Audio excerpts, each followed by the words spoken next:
Hello everyone, कैसे हैं आप सभी लोग। मैं आसिफ अलवी स्वागत करता हूं आप सभी लोगों का केमिस्ट्री के अनदर लेक्चर में। और बेटा आज हम लोग स्टार्ट करने जा रहे हैं mole concept and stoichiometry. Last class में कुछ आप लोगों को मैंने यूनिट कन्वर्जन्स के बारे में बताया था। आज हम देखने जा रहे हैं केमिस्ट्री का सबसे बेसिक टॉपिक, सबसे इम्पॉर्टेंट टॉपिक जिसकी ज़रूरत हमें केमिस्ट्री में हर जगह पड़ती है। हर कॉम्पिटिटिव एग्जाम में यहाँ से सवाल पूछा ही पूछा जाता है। तो चैप्टर का नाम है भैया मोल कंसेप्ट एंड स्टोइशियोमेट्री। ठीक, समझते हैं, जानने की कोशिश करते हैं कि आखिर what do you mean by mole. Mole का मतलब क्या है। तो देखिएगा बेटा, मोल कुछ नहीं है, मोल केवल और केवल एक क्वांटिटी है। मोल केवल और केवल एक क्या है भैया, मोल केवल और केवल एक क्वांटिटी है जो किसी पर्टिकुलर अमाउंट को रिप्रेजेंट करता है। जैसे कि फॉर एग्जांपल अगर मैं आप लोगों से बोलूं कि जाओ भैया जाकर के मार्केट से 1 डजन पेंसिल्स लेकर के आओ या फिर 1 डजन पेन लेकर के आओ, तो आप कितने पेन लेकर के आओगे। आप कहोगे सर 1 डजन का मतलब तो होता है 12, तो हम 12 पेन लेकर के आएंगे। जाहिर सी बात है, क्योंकि 1 डजन में कितनी क्वांटिटी आती हैं, 12 क्वांटिटी आती हैं, तो आप 12 पेन्स लेकर के आओगे। लेकिन यहीं पर अगर मैं आप लोगों से बोल दूं कि नहीं नहीं, जाकर के मार्केट से 1 डजन क्या लेकर के आइए भैया, 1 डजन नहीं बल्कि 1 मोल पेन लेकर के आइए, तो आप कितने पेन लेकर के आओगे। तब शायद आप ना लेकर के आ पाओ। क्यों ना लेकर के आ पाओ, क्योंकि आपको पता ही नहीं 1 मोल में कितने पेन आते हैं। 1 डजन में तो पता था 12 पेन आएंगे, बट 1 मोल में हमें नहीं पता। ठीक, तो आप क्यों नहीं लेकर के आ सकते 1 मोल पेन। उसके 2 रीज़न हो सकते हैं बेटा। सबसे पहला रीज़न तो यही क्या भैया हमें नहीं पता 1 डजन में या 1 मोल में कितने पेन्स आते हैं। हमें नहीं पता कि 1 मोल में कितने पेन्स आते हैं। और अगर सपोज करो आपको पता भी है कि भैया 1 मोल में कितने पेन आते हैं, तब भी आप उतने पेन नहीं लेकर के आ पाओगे। ऐसा क्यों? बिकॉज 1 मोल कोई छोटा मोटा नंबर नहीं है, ये बहुत बड़ा नंबर होता है। और कितना बड़ा नंबर होता है, कितने पेन आएंगे 1 मोल में, तो सर अगर आप जानते हैं 1 मोल में आपके पास आएंगे 6.023 इंटू 10 की पावर 23 पेन्स। इतने सारे पेन्स आएंगे 1 मोल में। ठीक, इतने पेन तो भाई सोचो ना कितना बड़ा नंबर है, 6.023 इंटू 10 की पावर 23। अगर मैं डेसिमल को भी 3 डिजिट आगे ले जाऊं और इसको लिखूं 6023, तब भी 10 की पावर 20 बचेगा। और 10 की पावर 20 तो सर लाखों करोड़ों अरबों खरबों से भी ऊपर निकल गया। इतने पेन तो इस पूरी दुनिया में ही अवेलेबल नहीं होंगे, तो इतने पेन हम खरीद करके नहीं ला सकते। इतना बड़ा नंबर है ये आपका 1 मोल। तो अगला सवाल आता है कि सर फिर केमिस्ट्री में इस 1 मोल नंबर की ज़रूरत क्यों पड़ी, केमिस्ट्री में डजन से काम क्यों नहीं चल सकता। तो उसका रीज़न है बेटा, उसका रीज़न ये है कि केमिस्ट्री में हम बहुत छोटे छोटे पार्टिकल्स के बारे में बात करते हैं, माइक्रोस्कोपिक पार्टिकल्स के बारे में बात करते हैं। और माइक्रोस्कोपिक पार्टिकल्स के लिए आपका डजन जैसी टर्म बहुत ज़्यादा छोटी पड़ने वाली है। जैसे कि अगर मैं बोलूँ ये जो टिप आप देख रहे हो, थोड़ी देर के लिए मैं मान लेता हूँ कि ये जो टिप है ये आयरन की बनी हुई है। किसकी बनी हुई है भैया, ये टिप आप देख रहे हो इस पेन की, थोड़ी देर के लिए मान लीजिए ये आयरन की बनी हुई है।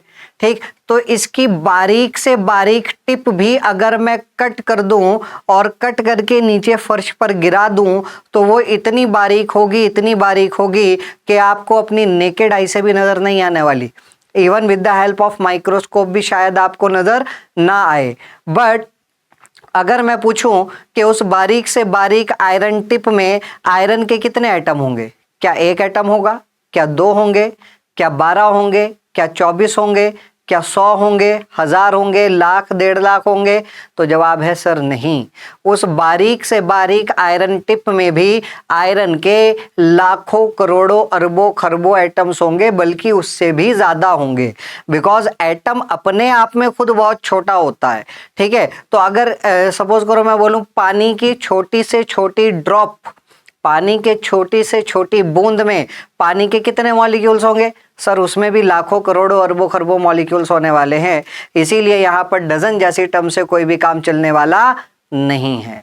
इसीलिए हमें यहाँ पर मोल एक टर्म यहाँ पर हमने सेट करी है जो एक पर्टिकुलर नंबर को, एक पर्टिकुलर क्वांटिटी को बताती है, और वो क्वांटिटी कितना है 6.023 इंटू 10 की पावर 23। क्लियर बात अच्छे से? ठीक, तो चलिए अब आगे बात करते हैं। अभी आगे चल के ये भी बताऊंगा कि सर ये जो नंबर आया 6.023 इंटू 10 की पावर 23, जिस नंबर को हम बोलते हैं, इस नंबर को हम बोलते हैं एवोगैड्रोस नंबर। क्या बोलते हैं भैया? एवोगैड्रोस नंबर बोलते हैं। तो ये नंबर आया कहाँ से? ये नंबर कहाँ से आया? डिनोटेड बाय कैपिटल एन और नीचे सबस्क्रिप्ट में कैपिटल ए। इसके ऊपर भी चर्चा करेंगे कि आखिर ये नंबर कहाँ से आया। चलिए सबसे पहले एक मेन चीज की बात कर लेते हैं जो इस चैप्टर के लिए बैकबोन है। जो इस चैप्टर की क्या है भैया? बैकबोन है, इस चैप्टर की जान है। बिना उसको जाने आप ये चैप्टर नहीं कर सकते। और वो बैकबोन क्या है? उस बैकबोन का नाम क्या है sir? That is your mass number. That is your mass number. Mass number को डिनोट किया जाता है बाय राइटिंग कैपिटल ए।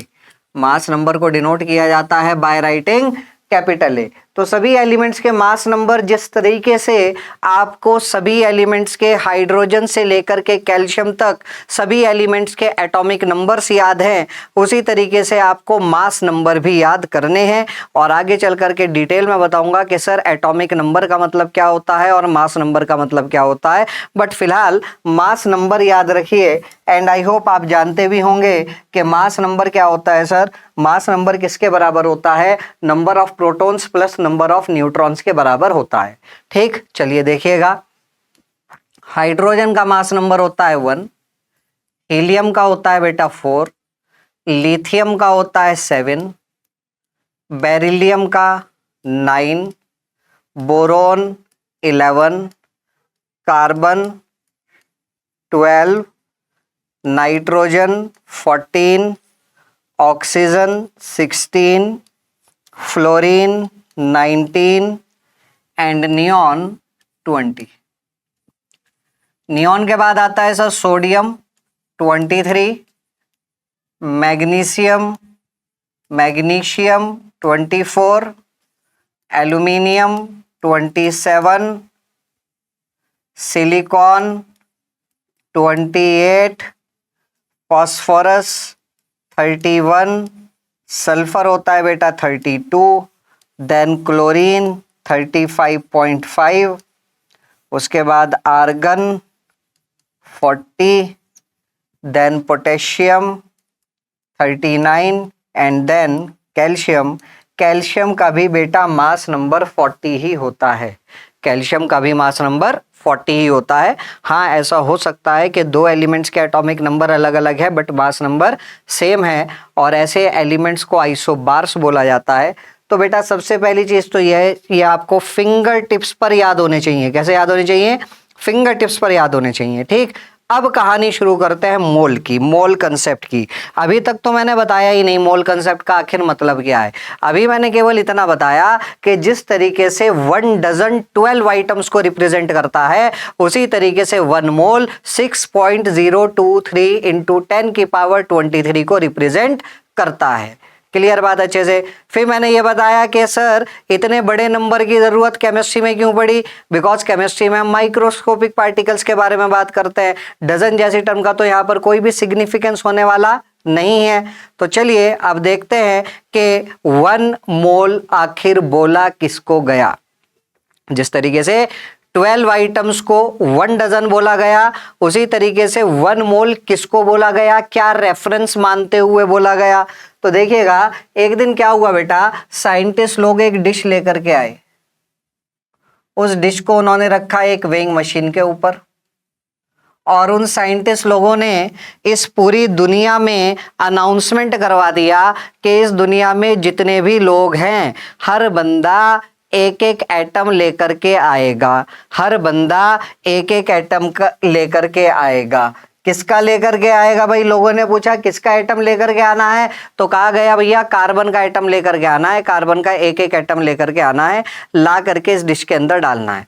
फिर लोगों ने कहा कि सर कार्बन के तो 3 आइसोटोप होते हैं, कार्बन 12, कार्बन 13, कार्बन 14। हाँ, आइसोटोप वही एलिमेंट्स होते हैं जिनका एटॉमिक नंबर सेम होता है बट मास नंबर डिफरेंट होता है। तो सर कार्बन के तो 3 आइसोटोप है, 12, 13 एंड 14। तो लोगों ने पूछा कौन सा वाला लेकर के आए भाई, तो उन्होंने बोला भैया कार्बन 12 आइसोटोप लेकर के आना है।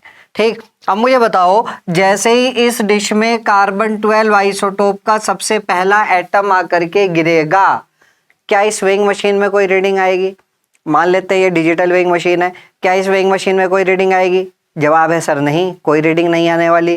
क्यों? क्योंकि एक एटम बेचारा इतना छोटा होता है, इतना छोटा होता है कि वो आपको अपनी नेकेड आई से नजर नहीं आने वाला, तो वजन तो उसका खाक आएगा। ठीक, उसका तो वजन ऑलमोस्ट नेग्लिजिबल होता है, तो कोई रीडिंग नहीं आएगी। अब क्या हुआ, लोग आते जा रहे हैं और इसके अंदर एटम्स डालते जा रहे हैं, लोग आते जा रहे हैं और इसके अंदर एटम्स डालते जा रहे हैं।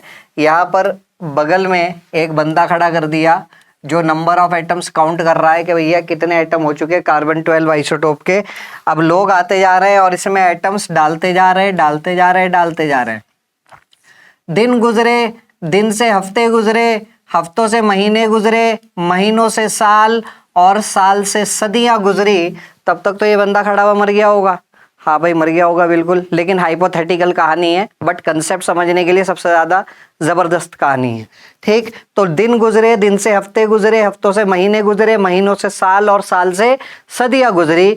कभी ना कभी तो जाकर के एक वक्त ऐसा आएगा, कभी ना कभी तो जाकर के एक वक्त ऐसा आएगा जब इस वेइंग मशीन के अंदर रीडिंग आएगी 12 ग्राम।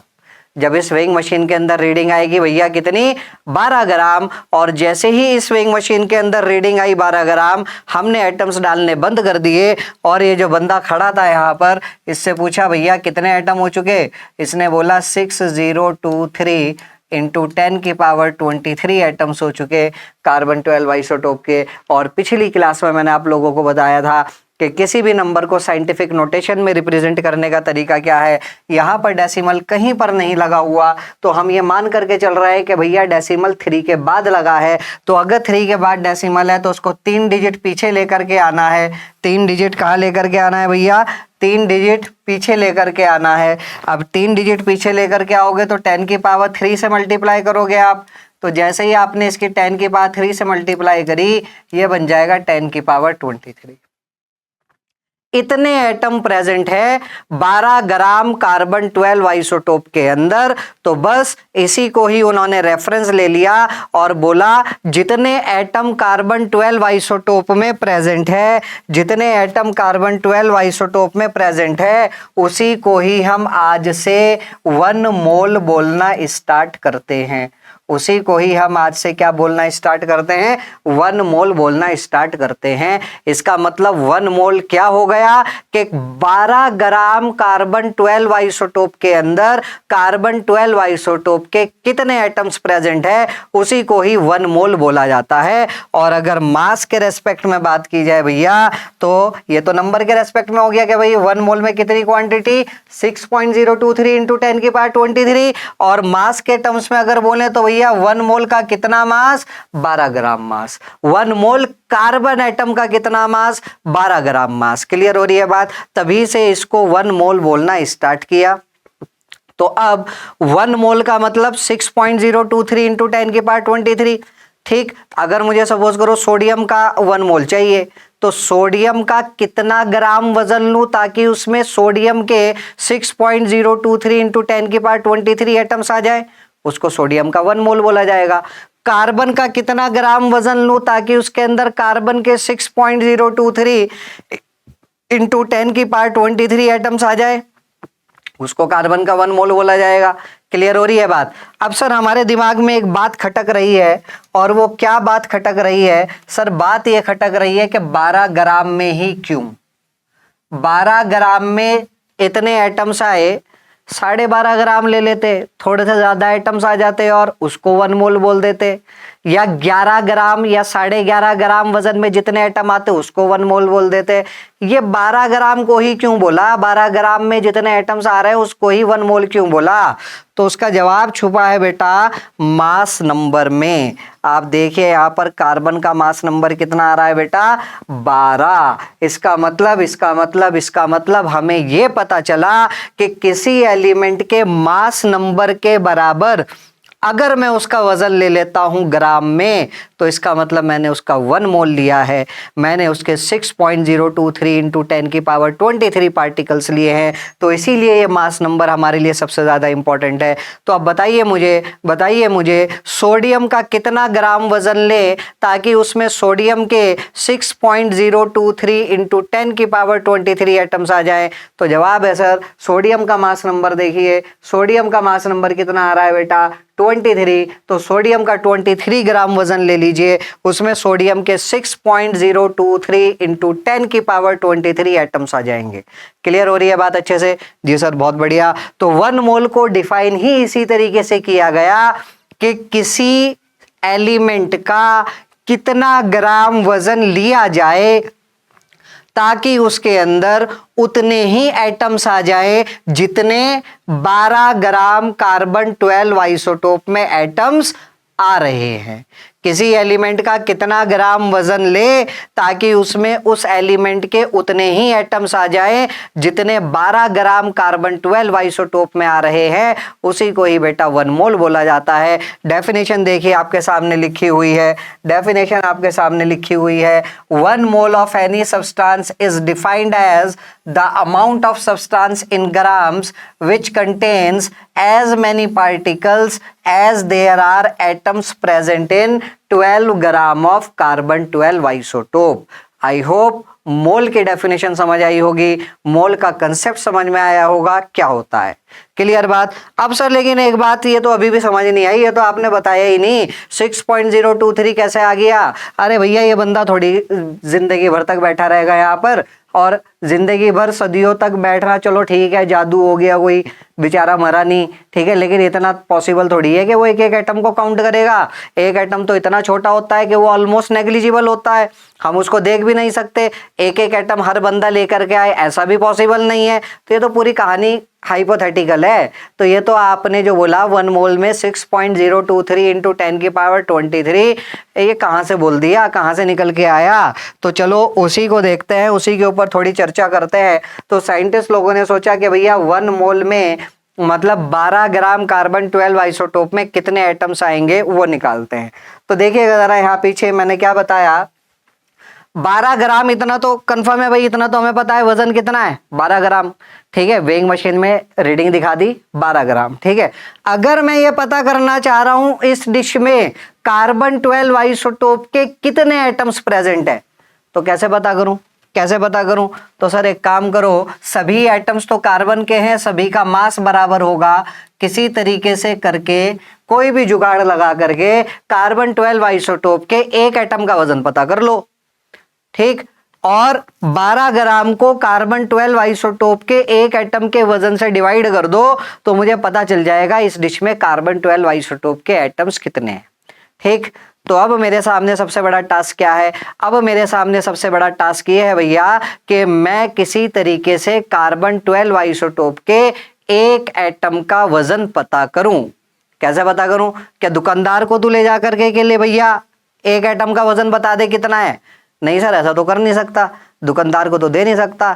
तो क्या इसका मतलब कार्बन 12 आइसोटोप के एक एटम का वजन पता करना इम्पॉसिबल बात है? नहीं sir, nothing is impossible, everything is possible. तो हमने क्या किया, हमने एडवांस टेक्निक्स का सहारा लिया, ठीक। और एडवांस टेक्निक से ही हमें सारी बातें पता चलती हैं। जैसे कि ऑर्गेनिक केमिस्ट्री में आप फंक्शनल ग्रुप्स पढ़ते हो, अल्कोहल, एल्डिहाइड। मैंने आपको एक सैंपल दिया, आपने कहा सर ये तो अल्कोहल है, तो भैया कौन सा आपने उसके अंदर झांक के देखा कि सर मैंने सॉल्यूशन में झांका मुझे OH नज़र आ रहा है तो ये अल्कोहल हो गया? नहीं, देयर आर एडवांस टेक्निक्स जहाँ से हम पता लगाते हैं कि इस कंपाउंड में कौन सा फंक्शनल ग्रुप है, इस कंपाउंड में कितने कार्बन एटम्स हैं, कौन कौन से कार्बन के बीच में सिंगल बॉन्ड है, डबल बॉन्ड है या ट्रिपल बॉन्ड है, ये सारी बातें पता लगाई जा सकती हैं। इसी तरीके से किसी भी एलिमेंट के एक एटम का वजन आप पता लगा सकते हो विद द हेल्प ऑफ उस टेक्निक को बोला जाता है भैया स्पेक्ट्रोस्कोपी। क्या बोला जाता है उस टेक्निक को? स्पेक्ट्रोस्कोपी बोला जाता है। और स्पेक्ट्रोस्कोपी अपने आप में एक दरिया है, स्पेक्ट्रोस्कोपी अपने आप में एक दरिया है। There are several branches of spectroscopy. और स्पेक्ट्रोस्कोपी की किस ब्रांच की जरूरत पड़ेगी हमें एलिमेंट का मास पता करने के लिए, किसी एलिमेंट के एक एटम का मास पता करने के लिए? तो बेटा उस स्पेक्ट्रोस्कोपी को बोला जाता है मास स्पेक्ट्रोस्कोपी। क्या बोला जाता है? मास स्पेक्ट्रोस्कोपी बोला जाता है। तो मास स्पेक्ट्रोस्कोपी ने बताया या फिर मास स्पेक्ट्रोमेट्री ने बताया कि भैया कार्बन 12 आइसोटोप के एक एटम का वजन होता है 1.9924 इंटू 10 की पावर -23 ग्राम। कार्बन 12 आइसोटोप के एक एटम का वजन है 1.9924 इंटू 10 की पावर -23। सोचो कितना छोटा नंबर है, मतलब 0 पॉइंट, उसके बाद लगाओ 22 टाइम्स 0 और उसके बाद कोने में को ले जाके लिख दो 19924। कितना छोटा नंबर है, ठीक है। इतना हल्का मास होता है कार्बन 12 आइसोटोप के एक एटम का। चलो ठीक है भाई, बहुत बहुत धन्यवाद मास स्पेक्ट्रोस्कोपी को, उसने बताया हमें कार्बन 12 आइसोटोप के एक एटम का वजन कितना होता है। तो चलिए अब लगाइए यूनिटरी मेथड। अब हम बोलेंगे कि भैया 1.9924 इंटू 10 की पावर -23 जो है वो कार्बन 12 आइसोटोप के एक एटम का वजन है। तो भैया 12 ग्राम वजन कितने एटम का होगा? बिकॉज वेइंग मशीन में रीडिंग आई 12 ग्राम, वो तो मुझे पता, ठीक है। इतना ग्राम वजन कार्बन 12 आइसोटोप के एक एटम का है, तो 12 ग्राम वजन कितने एटम का होगा? यूनिटरी मेथड लगा दो, 1/1.9924 इंटू 10 की पावर -23 मल्टीप्लाइड बाय 12। ठीक, अब मुझे बताओ जरा ये 1.9924 को क्या रफली मैं 2 मान सकता हूं? हाँ सर बिल्कुल मान सकते हो, अप्रोक्सीमेटली 2 ले सकते हो आप इसको, और अप्रोक्सीमेशन लेना तो मेरा जन्म सिद्ध अधिकार है। ठीक, अप्रोक्सीमेशन मेरी कहानियों को, मेरी मुश्किलों को, मेरी परेशानियों को आसान करती है। तो इसको 2 मान लीजिए। 12 डिवाइडेड बाय 2 कितना हो जाएगा? 6। 10 की पावर -23 घूम करके ऊपर जाएगा, कितना आएगा? 10 की पावर +23। लो जी आ गया 6 इंटू 10 की पावर 23। और अगर आप कह रहे हो नहीं मैं तो एक्यूरेट वैल्यू रखूंगा, तो रख लो भाई, क्या दिक्कत आ रही है? 6.023 इंटू 10 की पावर 23, इसी को ही 1 मोल बोला गया। इसी को ही क्या बोला गया? 1 mole. And this number is known as Avogadro's number. इस नंबर को क्या कहा जाता है भैया? एवोगैड्रोस नंबर कहा जाता है। और आगे अपनी न्यूमेरिकल प्रॉब्लम्स में मैं इस एवोगैड्रोस नंबर को 6.023 इंटू 10 की पावर 23 को राउंड ऑफ करके 6 इंटू 10 की पावर 23 लेकर के चला करूंगा, ताकि मेरा काम, मेरा न्यूमेरिकल्स आसानी से सॉल्व हो जाए, मेरा काम जल्दी हो जाए और मेरा टाइम भी बच जाए। ठीक, चलिए आगे बढ़ते हैं। चलो सर बहुत बहुत धन्यवाद, इतनी बात तो समझ में आई। इसका मतलब हमें पता चला number of carbon atoms in 12 gram of carbon 12 isotope किसके बराबर होता है भैया? 6 इंटू 10 की पावर 23 के बराबर होते हैं। और इसी नंबर को बोला जाता है बेटा एवोगैड्रोस नंबर। एवोगैड्रो हमारे एक साइंटिस्ट का नाम था, उन्होंने इस नंबर के बारे में बताया। तो एवोगैड्रोस नंबर कैपिटल N और नीचे सबस्क्रिप्ट में आधा लाइन से ऊपर और आधा लाइन से नीचे लिखा जाता है भैया कैपिटल A।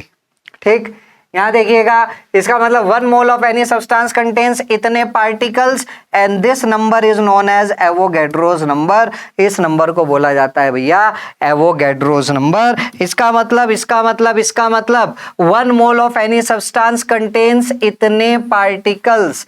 किसी भी सब्सटेंस के 1 मोल में कितने पार्टिकल है भैया? कितने पार्टिकल है? 6.023 इंटू 10 की पावर 23 पार्टिकल्स। और ये पार्टिकल्स क्या हो सकते हैं प्यारे बच्चों मेरे? ये पार्टिकल्स हमारे इलेक्ट्रॉन्स भी हो सकते हैं, प्रोटॉन्स भी हो सकते हैं, न्यूट्रॉन्स भी हो सकते हैं, एटम्स भी हो सकते हैं, मॉलिक्यूल्स भी हो सकते हैं और आयंस भी हो सकते हैं। व्हाटएवर, कुछ भी हो सकता है। अगर मैं कहूँ 1 मोल पेन लेकर के आओ तो 6.023 इंटू 10 की पावर 23 पेन। मैं बोलूँ 1 मोल टेबल लेकर के आओ, 6.023 इंटू 10 की पावर 23 टेबल। ठीक, सपोज करो मेरा नाम आसिफ है, 1 मोल आसिफ लेकर के आओ तो कितने आसिफ हो जाएंगे भाई? 6.023 इंटू 10 की पावर 23 आसिफ हो जाएंगे। भैया नाम ही तो बदल रहा है, क्वांटिटी तो उतनी ही है। अरे भाई 1 डजन एप्पल में 12 एप्पल, 1 डजन बनाना में 12 बनाना, 1 डजन ऑरेंजेस में 12 ऑरेंजेस, नाम ही तो बदल रहा है, क्वांटिटी तो फिक्स है। तो इसी तरीके से 1 मोल की क्वांटिटी फिक्स है भैया, बस नाम बदलेगा। 1 मोल इलेक्ट्रॉन मतलब 6.023 इंटू 10 की पावर 23 इलेक्ट्रॉन, 1 मोल प्रोटॉन मतलब 6.023 इंटू 10 की पावर 23 प्रोटॉन, 1 मोल न्यूट्रॉन मतलब 6.023 इंटू 10 की पावर 23 न्यूट्रॉन, 1 मोल एटम मतलब 6.023 इंटू 10 की पावर 23 एटम, 1 मोल मॉलिक्यूल्स मतलब 6.023 इंटू 10 की पावर 23 मॉलिक्यूल्स, 1 मोल आयंस मतलब 6.023 इंटू 10 की पावर 23 आयंस। क्लियर हो गई बात अच्छे से? ठीक सर, बहुत अच्छी बात, जबरदस्त बात। चलो जरा अब ये भी बता दो, 1 मोल बहुत छोटा नंबर है या बहुत बड़ा नंबर है? सर है तो बहुत बड़ा। कितना बड़ा है देखते हैं, चलो कितना बड़ा है देखते हैं, चलो चलो चलो चलो। भाई एक फ्रूट सेलर है जिसके पास 1 मोल बनाना है, एक फ्रूट सेलर है जिसके पास 1 मोल बनाना है, इसका मतलब कितने बनाना उसके पास? राउंड ऑफ लेके चलूंगा अब मैं, 6.023 नहीं लिखूंगा, 6 इंटू 10 की पावर 23 बनाना है। वो बेचारा रोजाना 10 की पावर 8 बनाना बेचता है। कब तक? 100 सालों तक। तो एक दिन में 10 की पावर 8 बनानास बेचे। ठीक, पूछ रहा है then how many bananas did he sold. ठीक, a fruit seller having 1 mole of banana, he is selling 10 raise to the power 8 bananas till 100 years. एक दिन में 10 की पावर 8 बनाना बेचे भाई। ठीक, एक साल में कितने बेचेगा? एक साल में सर 365 दिन। चलो 365, कोई कहेगा सर 364 लीप ईयर क्यों कंसिडर कर रहे हो? ठीक है, चलो एक काम करते हैं, ना आपकी ना मेरी, एक साल में मान लेते हैं 400 दिन। एक साल को एक्सटेंड कर दिया मैंने, एक साल में 400 दिन। एक दिन में इतने बनाना बेचे तो एक साल में इतने बनाना बेचेगा भाई, इससे भी कोई फर्क नहीं पड़ने वाला, अभी देखना आप। ठीक, तो कितना आ जाएगा? 4 इंटू 10 की पावर 10 बनानास बेचे एक साल में। कितने बनाना बेचे? 4 इंटू 10 की पावर 10 बनानास बेचे उसने एक साल में। 100 सालों में कितने बेचेगा? 100 सालों में कितने बेचेगा? 100 मल्टीप्लाइड बाय 4 मल्टीप्लाइड बाय 10 की पावर 10, ये आ गया भैया 4 इंटू 10 की पावर 12। केवल और केवल इतने बनाना बेच पाया बेचारा 100 सालों में, और ये तो तब जब 100 सालों में डेली बेचे। ठीक है, डेली, बिना कोई भी दिन नागा किए, बिना कोई भी दिन वेस्ट किए, ठीक है, बिना छुट्टी किए, तब 10 की पावर 12। ये तो 1 मोल तक भी नहीं पहुंच रहा, 1 मोल में तो 6 इंटू 10 की पावर 23 आ रहा है, और इसने तो 100 सालों तक भी तब जब डेली 10 की पावर 8 बनाना बेचे। इतना तो पॉसिबल नहीं है, बेच ही नहीं सकता कोई 10 की पावर 8 बनाना। ठीक है, तो तब भी देख लो, एक साल को मैंने एक्सटेंड करके 400 ले लिया। अगर 365 या 366 बैठ के अच्छे से 100 सालों में काउंट करोगे कितनी बार लीप ईयर आएगा, कितनी बार नहीं आएगा, तो एक बार 366 लोगे, 364 लोगे कुछ बार, और कुछ टाइम 365 लोगे। ठीक है, समझ में आ रही है बात? तब भी बेचारा इससे कम ही वैल्यू रहेगी, ये तो 1 मोल को भी टच नहीं कर रहा। तो सोचो कितनी बड़ी क्वांटिटी है 1 मोल, कितनी बड़ी क्वांटिटी है 1 मोल। चलो एक और अच्छा सा एग्जांपल ले लेते हैं। सपोज करो भैया, हालांकि मेरी औकात नहीं है, लेकिन फिर भी मान लो मैंने आपके बैंक में 1 मोल रुपीस ट्रांसफर कर दिए, मैंने आपके बैंक में 1 मोल रुपीस ट्रांसफर कर दिए। Suppose you have get Avogadro's number of rupees, Avogadro's number of rupees है भाई आपके बैंक अकाउंट में, एंड यू आर स्पेंडिंग 10 की पावर 6 रुपीज पर सेकेंड। आप हर सेकंड 10 की पावर 6 रुपीज स्पेंड कर रहे हो। एक सेकंड में 10 की पावर 6 मतलब 10 लाख रुपया खर्चा कर रहे हो एक सेकंड में, जो कि पॉसिबल नहीं है, एक आम आदमी के लिए तो पॉसिबल नहीं है बिल्कुल भी। ठीक, चलो जी, एक सेकंड में इतना करा, एक दिन में कितना करोगे? एक सेकंड में इतना, एक मिनट में 60 से मल्टीप्लाई, एक घंटे में 60 से मल्टीप्लाई, ठीक, और एक दिन में 24 से मल्टीप्लाई। ठीक, कितना आ जाएगा? 6 6 36, इंटू 10⁸ इंटू 24। ठीक, 36 और 24 की मल्टीप्लाई कर दो भाई, कितना आएगा? 36 और 24 800, या चलो एक काम कर लो 36 इंटू 24। ठीक है, करके देख लेते हैं भाई, मल्टीप्लाई करके देख लेते हैं कितना आएगा। 36 इंटू 24, करो करो जल्दी से। 36 इंटू 24 864 आ गया भाई। कितना आ गया? 864। तो एक दिन में इतना रुपया खर्चा करा, एक दिन में इतना रुपया खर्चा करा। वो आपसे पूछ रहा है then calculate number of years, एक साल में एक कितने साल लगेंगे इतने रुपया को खर्च करने में। ठीक, तो पहले तो निकाल लो एक साल में कितना खर्चा हो रहा है। एक साल में कितना खर्चा हो रहा है? 864 मल्टीप्लाइड बाय 10⁸ और एक साल में मैंने बोला भैया 400 दिन। एक साल में मैंने क्या बोला? 400 दिन। मल्टीप्लाई करो, 4 4 जा 16 कैरी ओवर 1, 4 4 6 जा 24 और 1 25, 4 8 जा 32 और 2 34। ठीक है, इंटू 10⁸ और यहाँ 2 जीरो भी बैठे भैया आगे, ध्यान से देखना इनको।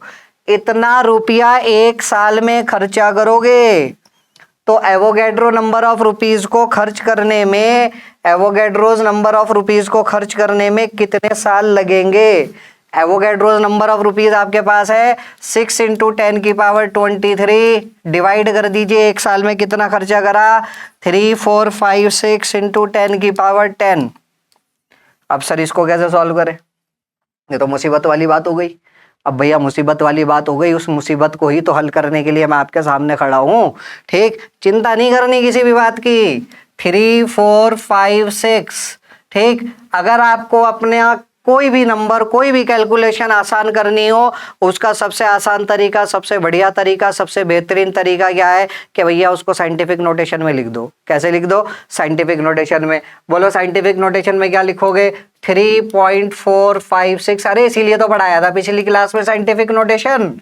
ठीक, ये लिख दो 3.456 इंटू 10⁻3 और 3.4 मान लो इसको, 3.456 ना लेके 3.4 मान लो। 3.4 को भी, मैं तो बड़ा खतरनाक इंसान हूं, 3.4 को भी 3 मान लूंगा। क्या मान लूंगा? 3। तो 6 इंटू 10⁻23 डिवाइडेड बाय 3 इंटू 10⁻3 लिखा है और यहाँ 10⁻10 है, तो कितना हो गया? 10⁻13। सॉल्व कीजिए, सॉल्व कीजिए। अरे भैया 6 इंटू 10⁻23 अपॉन 3 इंटू 10⁻3 और 10⁻10, ये आ गया 10⁻13। 6 डिवाइडेड बाय 3, 2 इंटू 10⁻10, 10⁻10। इतने साल लग जाएंगे 1 मोल रुपीज को खर्च करने में। और वो भी कब? जब आप हर सेकंड, बिना कोई भी सेकंड वेस्ट किए, जब आप हर सेकंड 10 लाख रुपया 10⁻6 रुपीज खर्च कर रहे हो, तब भी इतने साल लग जाएंगे। और किसी में इतनी औकात नहीं है कि वो हर सेकंड बिना कोई सेकंड वेस्ट करे 10⁻6 रुपीज खर्च करे हर साल, हर सेकंड तक, तब भी इतने साल। अरे इतने सालों में तो तुम्हारे दादा परदादा, तुम दादा परदादा क्या बनोगे? ये पूरी दुनिया ही खत्म हो जाएगी, नई पीढ़ी ना शुरू हो जाए इतने सालों में। ठीक है, तो मैंने केवल आप लोगों को ये समझाने की कोशिश करी है कि 1 मोल आखिर क्या चीज है, 1 मोल कितनी बड़ी क्वांटिटी है। और अगर 1 मोल इतनी बड़ी क्वांटिटी है तो सोचो एक एटम का साइज कितना छोटा होगा, एक एटम कितना जरा सा होगा। अरे इतने सारे एटम का वजन, कार्बन के इतने सारे एटम का वजन केवल 12 ग्राम। और कार्बन को भी छोड़ो, हाइड्रोजन को, हाइड्रोजन के इतने सारे एटम ले लो, 6 इंटू 10⁻23, उस बेचारे का वजन 1 ग्राम आ रहा है निकल करके। क्लियर हो गई बात अच्छे से? तो ये पावर है 1 मोल की। तो आज के लेक्चर में मैंने आप लोगों को केवल और केवल ये समझाने की कोशिश करी है कि आखिर मोल कंसेप्ट में मोल का मतलब क्या है, 1 मोल में कितनी क्वांटिटीज आती हैं, 6 इंटू 10⁻23। इस नंबर को एवोगैड्रोस नंबर बोलते हैं। फिर आपके दिमाग से ये कंफ्यूजन मिटाने की कोशिश करी है, ये मुगालता मिटाने की कोशिश की है कि 1 मोल कोई छोटा मोटा नंबर नहीं है, ये अपने आप में बहुत बड़ा नंबर है। तो I hope you have enjoyed today's session. मिलते हैं आप लोगों से बहुत जल्द अगली क्लास में एक आगे के टॉपिक के साथ। तब तक के लिए हंसते रहिए, मुस्कुराते रहिए। बाय बाय, टेक केयर, जय हिंद।